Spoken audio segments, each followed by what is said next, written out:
Classroom of elite के episode 2 की starting में हम लोग क्लास डी के बॉयज लॉज को देखते हैं, जहां पर हिराटा क्वेंजी को एग्जाम के बारे में डिस्कशन करने के लिए बुला रहा होता है। जहां पर क्वेंजी बोलता है कि मेरे पास इन फालतू काम के लिए टाइम नहीं है, क्योंकि मैं अभी टाइम अपनी बॉडी को परफेक्ट बनाने के लिए कर रहा हूँ।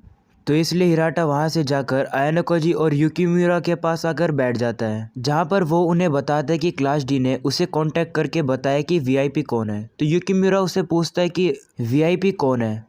तो वो उन्हें एक मैसेज दिखाता है जिसमें लिखा होता है कि वीआईपी कुशिडा है। तो युकिमुरा कहता है कि अगर वीआईपी इवनली डिस्ट्रीब्यूट है तो इसका मतलब है कि क्लास डी में एक और वीआईपी कहीं पर छुपा हुआ है। लेकिन वहाँ पर क्वेंची आ जाता है और कहता है कि टेस्ट को 2 दिन से ज़्यादा चलाना कितना ज़्यादा नॉनसेंस है, इसलिए फ़ोन करके बता देता है कि कुशिडा ही वीआईपी है। और फिर सभी के फ़ोन पर एक मैसेज आता है जहाँ पर लिखा है कि जुपिटर का टेस्ट खत्म हो गया है और उन्हें टेस्ट देने की कोई भी ज़रूरत अब नहीं है, क्योंकि उन्होंने वीआईपी की आइडेंटिटी खोज ली है। और फिर वहाँ से क्वेंजी वहाँ से चला जाता है। तो आयानोकोजी कहते हैं कि क्वेंजी ने अपना बेनिफिट ले लिया इतनी जल्दी डिसीजन लेने के बाद। सीन शिफ्ट होता है जहाँ पर आयानोकोजी होरिकेटा के साथ बात कर रहा होता है चैटिंग पर, जहाँ पर उसने क्वेंजी के बारे में होरिकेटा को बता दिया। तो होरिकेटा का रिप्लाई आता है जिसमें वो कहती कि क्या तुम पागल हो, तुम्हें क्वेंजी को ऐसी हरकत करने से रोकना चाहिए था। जिसपे कि आयानोकोजी कहता है ये काफ़ी बड़ी इम्पॉसिबल डिमांड है, जिसपे कि उसका रिप्लाई ही नहीं करता है चैट का। अगले सीन में हम लोग देखते हैं कि आयानोकोजी और होरिकेटा एक साथ बैठे होते हैं। तो होरिकेटा कहती है कि अगली बार जब वो क्वेंजी को देखेगी तो उसको छोड़ेगी नहीं। तो आयानोकोजी उसे एडवाइस देता है और कहता है कि ये पॉइंटलेस होगा, तुम्हें अपने ग्रुप के ऊपर फोकस करना चाहिए। आयानोकोजी कहता है कि ये काफ़ी ज़्यादा हार्ड है क्लास डी के लिए सभी ग्रुप में जीतना। शायद ऐसा कोई जिसके पास काफ़ी सारे कनेक्शन हो स्टूडेंट के बीच में वो ऐसा काम कर सकता है, लेकिन मेरे पास ऐसा कोई भी नहीं है। तब आयानोकोजी कहता है कि वो कारुजावा के बारे में इंफॉर्मेशन चाहता है। इस बात पे होरिकेटा चिढ़ के कहते हैं कि ये बात अचानक से कहाँ पर आई। आयानोकोजी कहता है कि वो प्रोफेसर और युकिमुरा के बारे में तो कुछ कर लेगा, लेकिन उसे ये नहीं पता कि वो कारुजावा के साथ चीज़ें शुरू कैसे करे। तो होरिकेटा उसे पूछती है क्या तुम ये सोच रहे हो कि वो वीआईपी है। तो आयानोकोजी कहता है कि ये तो इसका एक पार्ट है और बोलता है कि कारुजावा थोड़ा अजीब बिहेव कर रही है, जो कि नॉर्मल नहीं है बिल्कुल भी। जिसपे कि होरिकेटा कहती है कि उसके एक्शन के ऊपर कोई भी लॉजिक अभी तक बना नहीं है और उसके बारे में सोचना वेस्ट ऑफ टाइम है। आयानोकोजी होरिकेटा को समझाता है कि कारुजावा काफ़ी ज़्यादा एक्टिव गर्ल है, लेकिन फिर भी उसके पास एक काफ़ी पावरफुल सेंस है क्लास डी से रिलेटेड, लेकिन फिर भी उसने एग्ज़ाम में कोई भी चीज़ करने की कोशिश भी नहीं करी है। तो होरिकेटा को कुछ भी समझ नहीं आ रहा होता है। तो आयानोकोजी से पूछती है कि वो क्या प्लानिंग कर रहा है करने के लिए। आयानोकोजी कहता है कि मुझे अभी तक नहीं पता। तो आयानोकोजी कहते हैं कि क्लास डी को एक यूनिटी की ज़रूरत है, सभी लोग को मिलके एक साथ काम करना चाहिए, और अगर कारुजावा एक की फिगर है सारे गर्ल्स से बात करने के लिए। तो आयानोकोजी कुछ कहने वाले होता है, लेकिन वहाँ पर रुयान आ जाता है और होरिकेटा से कहता है अगर तुम लोग डेट पर आए हो तो तुम लोगों ने मुझे इन्वाइट क्यों नहीं किया। वो होरिकेटा के बाल पकड़ के पूछने लग जाता है कि क्या तुम्हें पता लगा कि वीआईपी के बारे में तुम कैसे ढूंढ निकालोगे। होरिकेटा इस बात से गुस्सा हो जाती है और उसको हाथ से साइड कर देती है और बोलते हैं कि मैं तुम्हें नहीं बताऊंगी। तो रुयान समझ जाता है कि होरिकेटा ने अभी तक कोई तरीका नहीं निकाला है वीआईपी को ढूंढने का। तो वो कहता है होरिकेटा से मैं वीआईपी की आइडेंटिटी को ट्रैक कर रहा हूँ, क्या तुम मुझ पर बिलीव करोगे अगर मैं ऐसा कहूँगा। तो होरिकेटा कहते हैं कि जो हमारे एनिमी है वो सभी साइड है, तो तुम किसी पे भी बिलीव नहीं कर सकते हो। और वो उसे कहते हैं कि मुझे तुम्हारी एबिलिटी पे डाउट है कि तुम इन्फॉर्मेशन निकाल भी पाओगे। तो वो उसे कहता है कि इस बार वही एक्शन करने वाला है ताकि उनकी क्लास सी जीत जाए, और कहता है कि मैं टेस्ट को उसकी रूट से ही पकड़ने वाला हूँ। होरिकेटा उसके बात पे बिलीव नहीं करती है कि कोई ऐसा कैसे कर सकता है, लेकिन आयानोकोजी को ये बात पता होता है कि हाँ वो ऐसा कर सकता है, क्योंकि स्कूल वाले हर टेस्ट को किसी लॉजिक के ऊपर ही करते हैं, और अगर किसी ने उस लॉजिक को ढूंढ कर निकाल दिया उस लॉजिक का आंसर तो अच्छा रिजल्ट तो गारंटी है। और इसका मतलब है कि रियो ने ये बात रियलाइज कर ली है। रुयान कहता है कि एक बार मुझे पता लग गया कि मेरे क्लास में वीआईपी कौन कौन है तो वो इस टेस्ट को जीत जाएगा। तो होरिकेटा उसे कहती है कि क्या तुम्हें लगता है कि कोई भी इन्फॉर्मेशन तुम्हारे साथ शेयर करेगा, वो तुम जैसों के सामने अपनी आइडेंटिटी रिवील क्यों करेगा, उन्हें अपना भी तो फ़ायदा चाहिए होगा ना। तो रुयान बताते कि सारी सिचुएशन उसने देख ली है, उसने सभी क्लास सी के स्टूडेंट को उनसे उनके फ़ोन छीन लिए हैं और अब वो धीरे धीरे करके सभी की ईमेल्स को चेक करेगा, जिससे कि उसे पता चल जाएगा कि क्लास सी में कौन वीआईपी है। तो होरिकेटा उसे कहती है क्या तुम पागल हो, अगर ये बात स्कूल को पता लग गई तो तुम स्कूल से निकाल दिए जाओगे। तो रुयान उसे बताता है कि इसकी कोई भी दिक्कत नहीं आएगी, कोई भी अपना मुंह नहीं खोलेगा, तुम मेरे साथ ड्रिंक करो और सब यहाँ पर इंजॉय करो।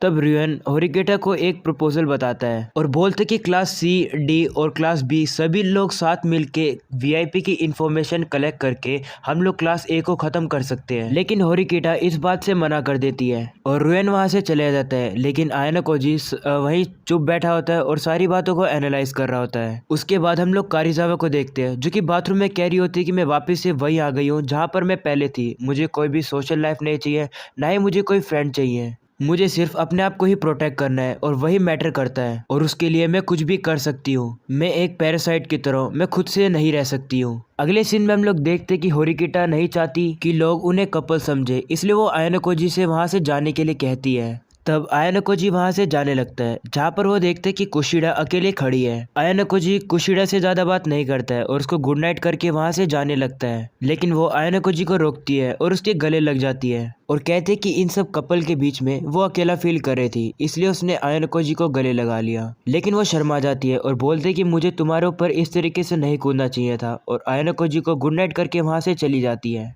अगले सीन में हम लोग देखते कि सभी टीचर एक बार में बैठ के एंजॉय कर रहे होते हैं और अपने एक दूसरे की गर्लफ्रेंड और बॉयफ्रेंड के बारे में बात कर रहे होते हैं। तभी क्लास डी की क्लास टीचर बोलते कि नॉर्मली क्लास रिप्रेजेंटेटिव सभी लोग अर्थ ग्रुप में प्लेस करने चाहिए थे। तो क्लास ए का टीचर बोलते कि तुम्हें इस बात से क्या प्रॉब्लम है। तब वो कहती है कि वो जजमेंट में मिस्टेक नहीं चाहती, उनके पर्सनल प्रॉब्लम की वजह से।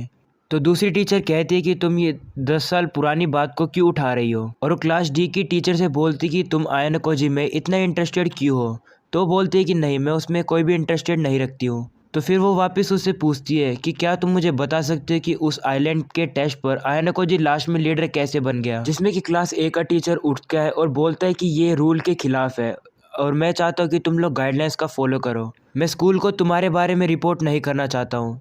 लेकिन क्लास डी की टीचर शांति से वहाँ ही बैठी होती है। अगले सीन में हम लोग आयाना कोजी को देखते हैं जो कि हिराटा का पीछा कर रहा होता है और वो देखता है कि हिराटा कारिजावा से बात कर रहा होता है, जहाँ पर कारुजावा उसे बोलते कि तुम्हारी गर्लफ्रेंड ट्रबल में है और वो उससे कहती कि क्लास सी की गर्ल से वो उसे प्रोटेक्ट करे।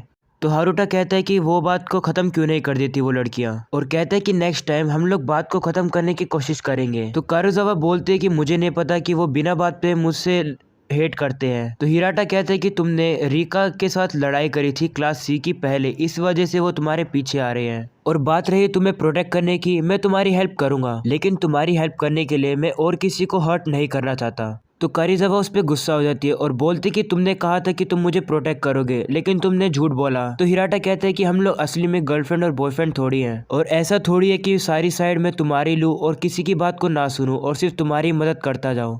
जिसपे कि कारिजावा उसको बोलते कि तुम ऐसा कैसे कह सकते हो। तो हिराटा उससे कहता है कि अब समय आ गया डिसीजन लेने का। मैं तुम्हारी तरफ से मानव और बाकी सभी को कह सकता हूँ कि तुम माफ़ी मांगना चाहते हो। इस बात से कारिजावा काफ़ी गुस्सा हो जाती है और हिराटा को कहती है कि अब सब कुछ खत्म हो गया, और वहाँ से गुस्से में चली जाती है। तब आयाना कोजी हिराटा के सामने आता है और बोलता है कि उसने सारी बात सुन ली है।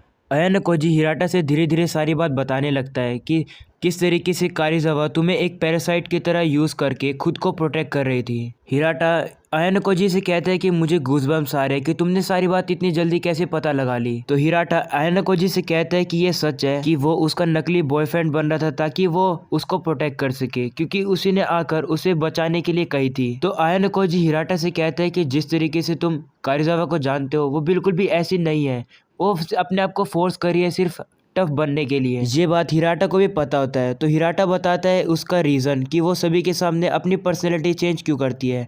ऐसा इसलिए है क्योंकि अपनी स्कूल लाइफ के 9 साल में वो हमेशा बुली होती रही है। इसी वजह से आयाना कोजी ग्रुप डिस्कशन में सबसे पहले पहुंच जाता है। तब कारिजावा वहाँ पर आती है और वो आयाना कोजी से पूछती है कि क्या वो वीआईपी है, जिसपे कि आयाना कोजी मना कर देता है और कारिजावा भी जल्दी मान जाती है इस बात को। तब क्लास बी भी आ जाती है ग्रुप डिस्कशन करने के लिए। वहीं कारिजावा ग्रुप डिस्कशन करने की जगह माचिडा के पास आ जाती है ताकि वो माचिडा उसे प्रोटेक्ट कर सके क्लास सी वाली लड़कियों से, जहाँ से आयाना कोजी को पक्का यकीन हो जाता है कि कारिजावा एक पैरासाइट है जो कि दूसरों पे डिपेंड है अपनी प्रोटेक्शन पे।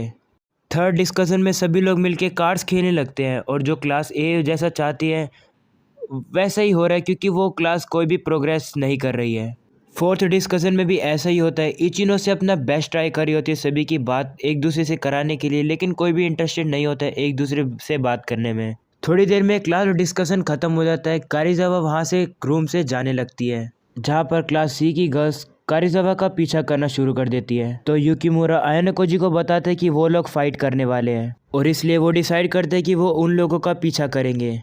तब क्लास सी की गर्ल्स कारिजावा को लॉकर रूम में ले जाकर वहाँ ही बंद करने लगते हैं और उसे पूछने लगते हैं कि वो कारिजावा ही थी ना जिसने कि रिका को धक्का दिया। तो वो उन्हें मना कर देते हैं कि नहीं। तब क्लास सी की गर्ल्स कहते हैं कि हम लोग अभी रिका को फ़ोन लगाकर उसी से पूछेंगे कि वो थी या फिर नहीं। थोड़ी देर बाद कारिजावा बोलती है कि उसे याद आया कि शायद से वो किसी से टकरा गई थी जिसमें कि उसकी गलती नहीं है। जिसमें कि वो लड़कियां उससे कहती है कि इसका मतलब तुम उससे टकराई थी तो तुम उससे माफ़ी मांगोगी या फिर नहीं। तो कारिजावा बोलते कि उसी की गलती थी पहले कि वो मुझसे टकराई और इसलिए मैं उससे सॉरी नहीं बोलूँगी। ये सुन के क्लास सी वाली गर्ल्स को गुस्सा आ जाता है और वो कहती है कि वो अब कारिजावा को लेसन सिखाएगी। तो वो कारिजावा को बुली करना शुरू कर देते हैं, वो उसके बाल खींचने लगते हैं। युकिमुरा से ये सब देखा नहीं जा रहा था इसलिए वो उन्हें रोकने जा ही रहा था, लेकिन आयानाकोजी उसको रोकता है और युकिमुरा को वेट करने के लिए कहता है और कारिजावा वहाँ रोने वाली होती है और एपिसोड हो जाता है यहाँ पर ख़त्म। और अगर आप लोग को यार ये वाला पार्ट पसंद है तो ज़रूर से लाइक करके जाना। लाइक 1000 का रखते हैं तो ज़रूर से लाइक करके जाना और चैनल पर अभी तक सब्सक्राइब नहीं हो तो ज़रूर से सब्सक्राइब कर दो क्योंकि हम लोग काफ़ी क्लोज आ चुके हैं 30,000 सब्सक्राइबर्स के लिए। तो ज़रूर से 30,000 सब्सक्राइबर करा दो। मिलते हैं इसके नेक्स्ट एपिसोड में, तब तक के लिए बाय बाय।